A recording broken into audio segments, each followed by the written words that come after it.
Olá, tudo bem? Hoje vamos conversar com o Dr. Jorides Zorato sobre sexualidade masculina. Tudo bom, Jorides? Como é que você está? Tudo bem, Rogério. Obrigado por ter aceitado o convite aí, para a gente falar um pouquinho de um tema que para ginecologista é diferente, não é, né? A gente trabalha muito com a paciente, às vezes reclamando da parte do marido, temos que encaminhar. Então eu vou aprender bastante com você aqui hoje também. Tomara que sim, tomara que sim. Vamos conhecer um pouquinho o outro lado da... Tá certo. Você está há quanto tempo em Cascavel, Jorides? Estamos aí a partir do mês de março agora, voltamos, né? Voltou para Cascavel aí, Estamos tá? em formação lá em Curitiba agora. Teu consultório aqui no Hospital São Lucas. Isso, estamos aí atendendo ali no Hospital São Lucas, ali no segundo andar.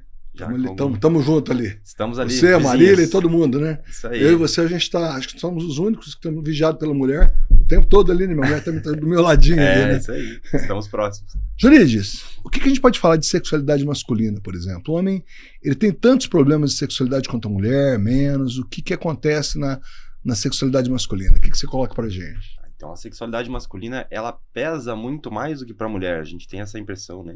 É mais fácil pra mulher quando tem algum problema, né? A mulher, não tô conseguindo ter relação, tô tendo algum desconforto, alguma coisa. Às vezes ela fica ali meses, anos sem relação. Mas ela consegue muitas vezes ter uma relação sem vontade. O homem não. É, exatamente. O homem tem que ter ereção, né? Exatamente, esse é o ponto. A mulher, ela não falha. Ela pode não ter desejo. Mas ela não tem. Ela não e tem dois frustração. problemas. Tem a falta de desejo e a falta de ereção. Exatamente. O que é mais comum para o homem? A falta de desejo ou a falta de ereção?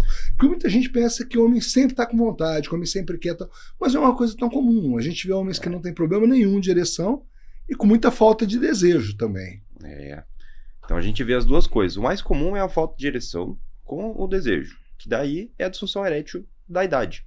Então o homem ali, a partir dos 50 anos, isso é um dado que a gente não vê se falando assim, mas a partir dos 50 anos, 50% dos homens têm alguma disfunção erétil, né? E esse dado vai acompanhando a idade em porcentagem até os 80. Então, com 60 anos, 60%. 80 anos, 80%. E eu falo isso em consulta. Eu falo assim, o senhor tem 55 anos.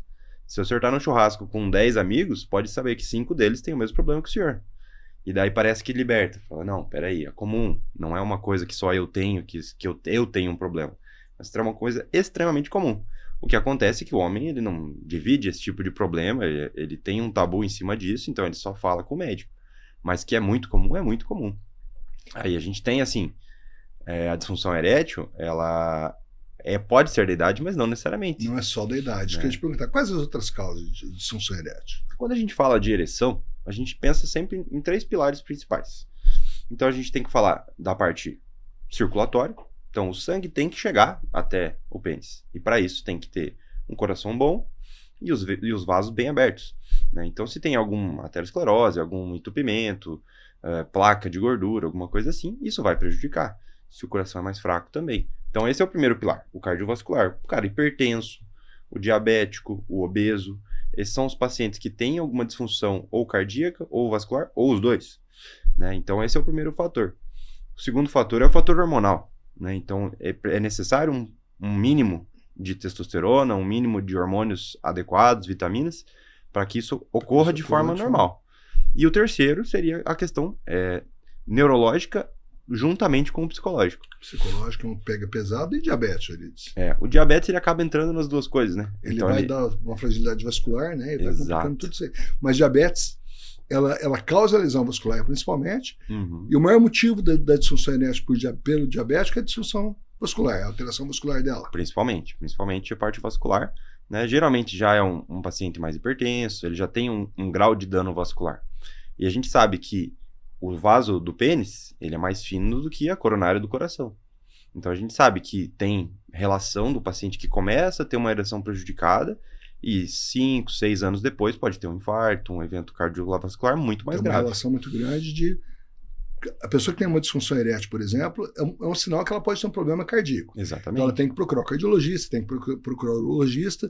O urologista indicar muitas vezes o cardiologista, não dá para bobear, né? Eu indico todos. Então, sempre disfunção erétil, cardiologista, sempre. Vai lá, faz um check-up. Eu não vou te pedir o exame que eu vou deixar pro colega definir o que ele quer ser mais invasivo ou menos invasivo, mas que tem que acompanhar, é importante. A parte, por exemplo, fisiológica e a parte emocional, elas têm uma equivalência, por exemplo? O que você acha que é mais comum? O homem com disfunção erétil pela parte emocional ou por um problema físico mesmo ali, uma hipertensão, uma disfunção vascular, um diabetes, alguma coisa assim. Acaba que vira uma coisa só, né? A gente fala que são 3 fatores, mas quando você tem a primeira disfunção erétil, Um leva ao outro. você já entra com o psicológico. O psicológico já começa a entrar na jogada. A ansiedade de falha, e qualquer ansiedade, atrapalha a ereção, né? Porque o estado de excitação é um estado de relaxamento, né? Então, tudo que envolva estresse, preocupação, ansiedade, vai contra o desejo sexual. Então, se tá com dívida, tá com problema no trabalho, tá dormindo mal, não tá bem relaxado, já vai prejudicar a parte sexual, porque você vai contra o que você precisa. Isso é comprovado. Então, a gente precisa o sistema simpático, ele inibe a ereção. Então, se a gente tem estresse, a gente tem qualquer coisa que seja luta ou fuga, vamos dizer assim, do modo mais primitivo, isso vai acabar prejudicando. Sempre entre os 3, mas a gente sabe, por exemplo, se o cara chega com 30 anos e dizendo que tem disfunção erétil, e é um cara magro, saudável, não toma nenhum remédio, a gente sabe que dos 3 fatores, o psicológico deve ocupar pelo menos 90%. Né? Agora, se chega um senhor de 75 anos, com polifarmácia, tomando vários remédios, infartou há 5 anos atrás, e também tem uma preocupação, a gente sabe que a parte psicológica é um fator, mas não é o predominante. Então, é muito variável conforme o perfil, né?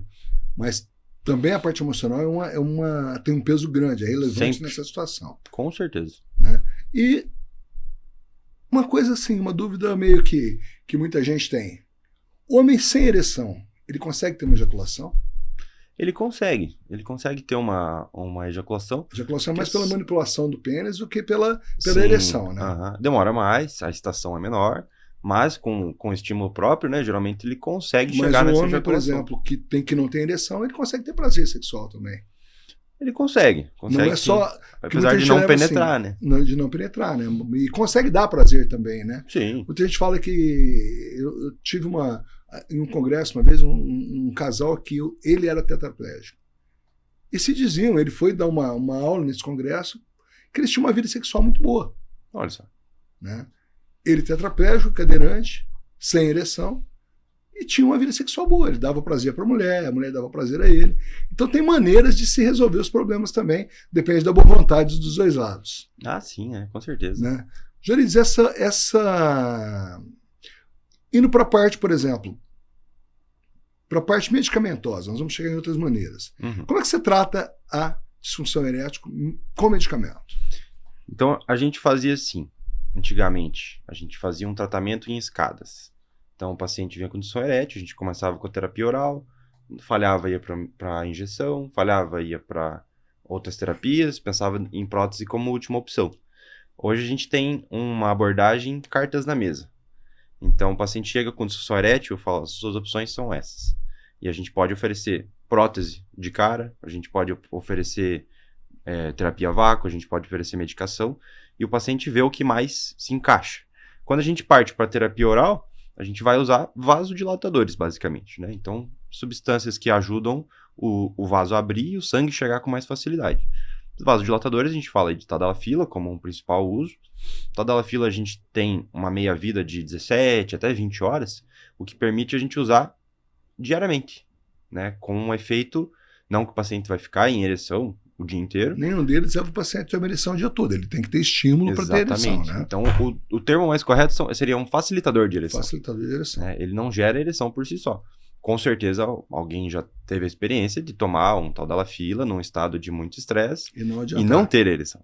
Principalmente nos primeiros comprimidos, né? Exatamente. Você está ali nervoso, com a performance, com medo de não dar certo, pode ser que mesmo com a medicação não tenha efeito. Só um mecanismo de ação, por exemplo, tadalafila de 5 e 20 miligramas, né? Uhum. O de 20 miligramas vai demorar, mesmo de 20, 4 horas, 5 horas para ter efeito. Isso, ele tem uma curva de meia-vida mais curta, mas ele acaba tendo um efeito residual ali igual o de 5. Até 36 horas. Isso. E o de 5 não vai fazer efeito nos primeiros dias também, ele vai precisar de uns dias para ter efeito, né? Ele já ajuda. Mas uma hora depois do de 5, se há uma disfunção erétil leve, às vezes o paciente já nota a diferença. Mas é o efeito melhor depois do 3º, 4º, 5º dia. Sim, porque daí ele começa a impregnar ali, né? Os outros, né? Ter aquele efeito residual. Muita gente toma a medicação na hora de ter relação, não vai adiantar nada. Na hora não. né? Tadalafila, que é o Cialis, as outras coisas, e o sildenafila, que é o Viagra, por exemplo. Qual é o tempo de ação do Viagra? 1 hora. Demora 1 hora para ter efeito. E dura quanto tempo? Em torno de 3 horas ali de efeito, não de ereção, né? De efeito. Então, se está bem estimulado, mais ou menos isso aí a gente consegue... São os mais usados hoje ou tem outros medicamentos em uso, por exemplo? Ainda são os mais usados. São os mais Tá? usados. A gente ainda tem outras opções, mas assim, de rotina, tadalafila e sildenafila, para terapia oral são os principais. Quando você usa terapia a vácuo? Terapia a vácuo é uma espécie de fisioterapia do pênis. Né? A gente pode colocar dessa forma. Ela ajuda a reabilitar esse corpo cavernoso, né? Esse tecido erétil que está ali, às vezes, anos sem ter uma ereção, ou para o paciente que fez uma cirurgia de próstata e está com uma disfunção erétil por lesão ali da cirurgia, dependendo do grau do câncer. Então, a gente entra com vácuo como terapia de reabilitação. É muito utilizado. Dá para usar sob demanda, igual um tadalafila, igual um sildenafila. Então, antes da relação, o paciente aplica ali a terapia a vácuo, coloca um anel de compressão e mantém ali até 20 minutos sem problema e tem uma ereção com o anel na base, né? É uma opção, tá? Tem paciente que se adapta muito bem, né, para a relação com terapia a vácuo, mas a maioria usa mais nesse sentido de uma reabilitação. Associa com a medicação, esse pênis vai ser estimulado. Tem muita gente na internet que vende como crescimento do pênis, aumente seu pênis. Mudar, isso não existe, né? É. Hoje a gente não tem nada que aumente o comprimento, né? A gente tem terapias que aumentam a espessura, para quem tem algum problema de autoestima nessa parte ali. Mas a terapia a vácuo não é um treinamento para aumentar. Ela é um treinamento para reabilitar. E para o paciente que está com aquele pênis mais retraído, ele pode até notar que teve um aumento. E é importante para a circulação peniana também, né? Exatamente. E injetável? O injetável é muito bom, tá? Ele tem uma ação local. Então, eu não preciso que tenha uma vasodilatação do corpo inteiro para ter um efeito na ereção. Muitas vezes, quase que não precisa nem do desejo. Né? Ele tem uma ação muito local. Esse sim não é um facilitador. Esse vai causar ereção no momento do uso. Sim, lógico. O estímulo ajuda muito, né? Mas, dependendo da dose, você consegue ereções completamente artificiais, digamos assim. Dura quanto tempo? Mais ou menos isso aí, 1 hora, 1h30. A ereção não deve durar isso, porque depois do orgasmo, você tem abaixo ali dos hormônios e ele tende a relaxar. Não pode passar de 2 horas. Não pode passar de 2 horas. Começou a passar disso. Tem os seus riscos também, no caso. Né? Isso. É uma terapia muito boa para aquele paciente, sim. Já uso Tadala 5mg todos os dias. Já uso sildenafila 50, já tomei 2, já tomei 100mg e ainda não tá funcionando ou não tá 100%, não tá do jeito que eu gostaria. Aí a gente pensa assim, tá, medicação é isso, você quer tomar mais do que isso, não vai. Você vai só efeito colateral, nariz entupido, sofrendo, dor de cabeça e a ereção ainda não tá boa. Aí assim, não, chegou na hora da gente partir pro próximo passo. Aí a terapia intracavernosa entra muito bem, né? Porque daí a gente tem um efeito local, o paciente tem que se adaptar ali ao uso, ele mesmo aplica, então isso demanda que você tem que cuidar ali com as estruturas do pênis, não injetar no canal da urina, não injetar nos nervos, né? Então tem um lugar certo para aplicar. E...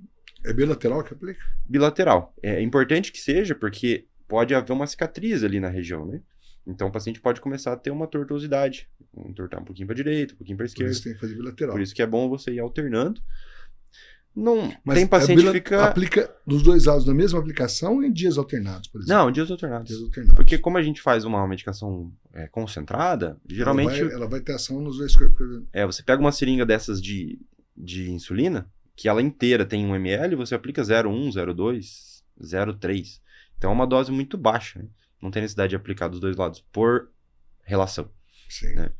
E é uma forma de reabilitar. O paciente faz um teste em consultório, aí você tem a grata experiência de ver o paciente que não tinha ereção há muito tempo, finalmente ter uma ereção.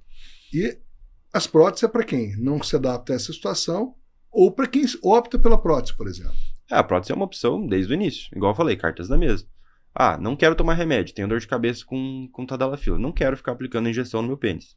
Posso fazer prótese? Pode fazer. A prótese é um procedimento definitivo. Né? Então, assim... Dura 30 anos, 40 anos. Vitalício. Uma pessoa de 30 anos de idade que teve problema com ereção, não consegue ter ereção de maneira alguma, por um motivo ou por outro, e se ele colocar uma prótese, viver até os 80, ele vai estar com a mesma prótese, não vai apodrecer, não vai ficar velho, não vai acontecer nada com ela ali. igual a mulherada põe silicone, né? Da mesma maneira, né? E fica a vida inteira com E silicone são lá. dois tipos de prótese. Exatamente.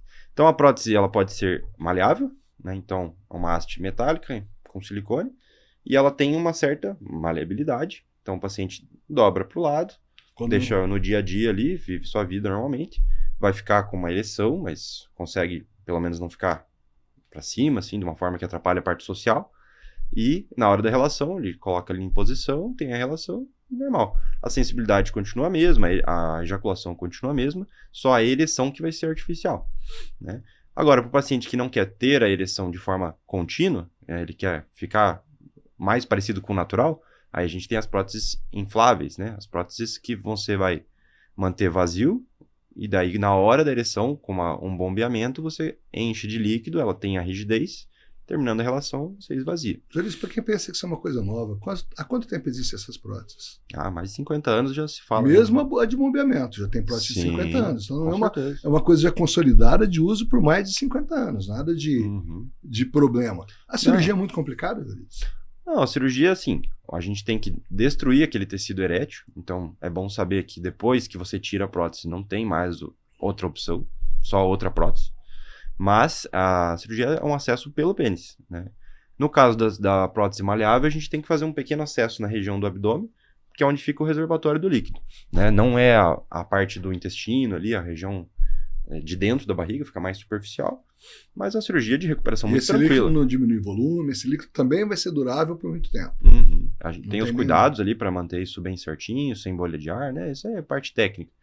Mas é uma coisa que vai ter que trocar com 5 anos, com 6 anos, o risco disso não dar certo é muito grande.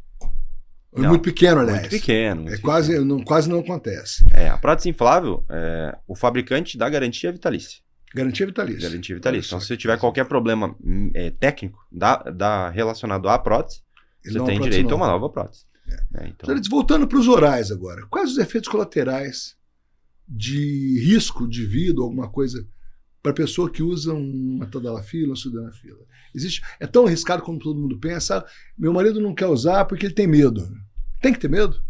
Tem que ter. É bom que tenha uma restrição para não fazer um uso indiscriminado. Mas a gente sabe hoje que o tadalafila 5mg, ele tem um fator de proteção cardiovascular, né? Então eu falei que ele abre os vasos, ele abre o vaso do coração também. Então ele melhora a performance. Ele também tem um efeito adjunto ali na região de esvaziamento da bexiga, dilatação do canal. Sim, então ele tem uma segurança. De próstata, exatamente. Vezes, né? Dá para você usar. A gente tem esse uso. O maior efeito colateral dele talvez não seja a dependência emocional? Existe muito caso do paciente que não aceita mais aquela ereção normal. Ele quer aquela ereção 100%. E que não é uma coisa necessária para uma penetração.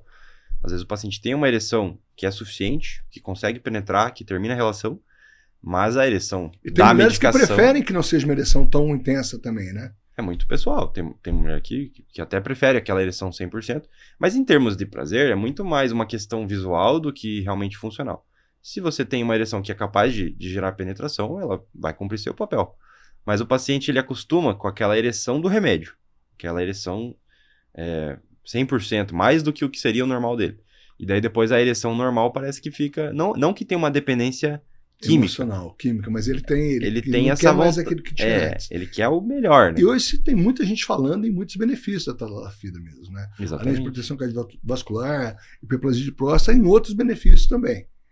Não são tantos como se diz, mas também não é um problema tão grave. Quem tem necessidade, vale a pena o uso dela. Com certeza. Assim, contraindicação absoluta. Quem não pode tomar tadalafila? O paciente que tem infarto prévio, ele faz uso de outro vasodilatador. Então, a gente fala aí dos nitratos. Quando eu tenho dor no peito, eu tomo Isordil. Eu tomo um nitrato de isosorbida. Eu tomo uma medicação que vai dilatar os vasos. Aí, quando você toma um tadalafila, um sildenafila, juntamente com essas medicações, você pode ter uma pressão baixa, uma tontura, uma queda, né? Então, esse é o paciente que não pode. Por esse motivo também. Por esse motivo. Inclusive, se ele usa tadalafila e vai para o pronto-socorro, não se pode dar o nitrato também. Então, o contrário também é verdadeiro. Porque esse efeito faz um baixo débito cardiovascular. Potencializa o efeito e pode complicar um pouquinho também, né? Pois é. E assim, tirando isso, nenhuma contraindicação é absoluta. Tudo é relativo e discutível com o médico. Eu infartei. Beleza. como é que você tá agora. Porque às vezes a ereção falhar é uma proteção.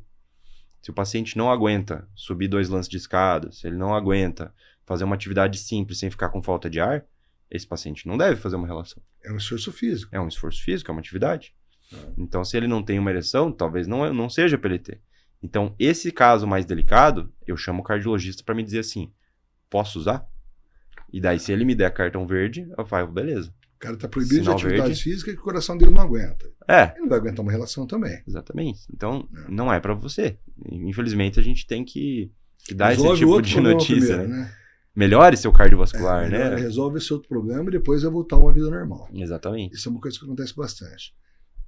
A parceira influencia na ereção do homem, por exemplo? Ótima pergunta. Parceiro influencia muito. A gente sabe que a mulher que quer prejudicar uma ereção, entrar na mente do parceiro, ela tem esse poder. Porque, como eu falei... Falo para os meus pacientes, a mulher tem muito mais poder que ele imagina, tanto pro bom quanto pro ruim. Com certeza. Né? A paz da casa depende da paz dela. Sim. Tudo que acontece é a mulher que manda. Ela manda muito mais do que ela pensa, né? Muito mais. Né? A gente pode falar isso assim. Eu pego esses pacientes, né, em consulta, eles falam assim, a minha mulher não entende, a minha mulher não me apoia. Ela não quer mais ter porque ela perdeu a paciência. Né? E esse tipo de coisa entra na mente do paciente de uma forma assim que é avassaladora. Daí ele parte para medicação e é o paciente que às vezes toma medicação e não consegue. Por quê? Porque ele não consegue, ele não tem a confiança, ele não tem o ambiente confortável para ter uma relação com tranquilidade. Essa ansiedade de performance, essa cobrança, ela influencia muito. Tanto na ereção quanto no tempo pro orgasmo. O cara mais ansioso, ele dura menos.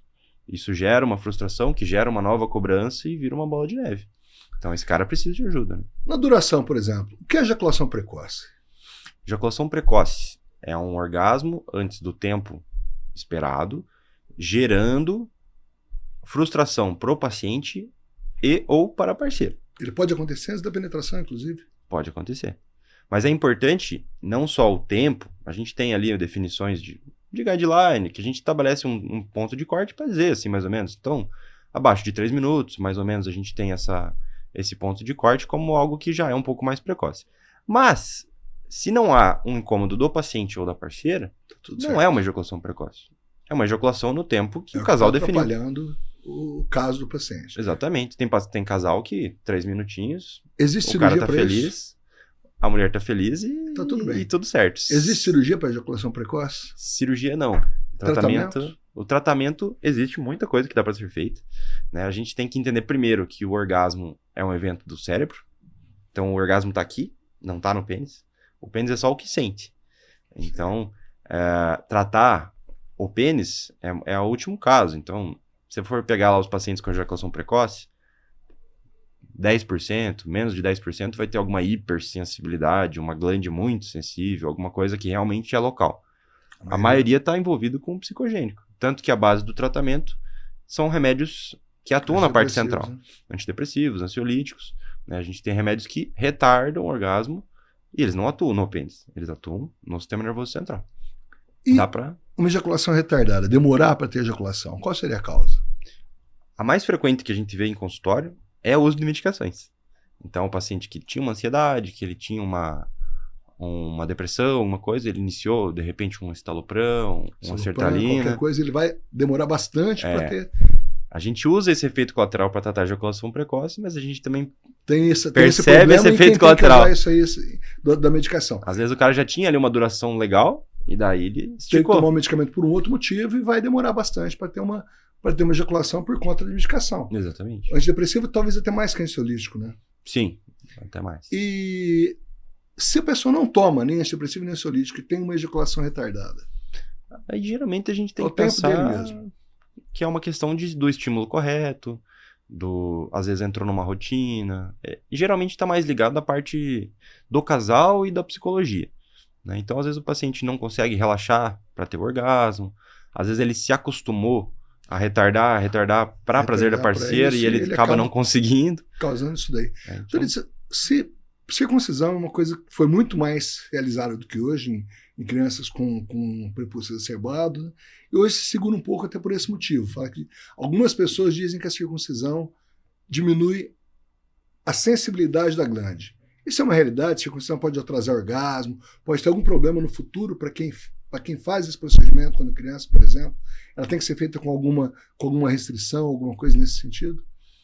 Existe uma diminuição da sensibilidade. Então, o que acontece? Quando você tem o prepúcio, ele fecha e abre para urinar, para ter relação, e depois você costuma deixar ele fechado ali no repouso, no dia a dia.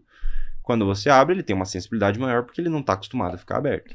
No paciente que faz a postectomia ou circuncisão, que é a cirurgia mais antiga que existe, esse paciente... Ritual em algumas religiões, né? Exatamente. O judeu chama, né, de circuncisão, que é uma questão religiosa.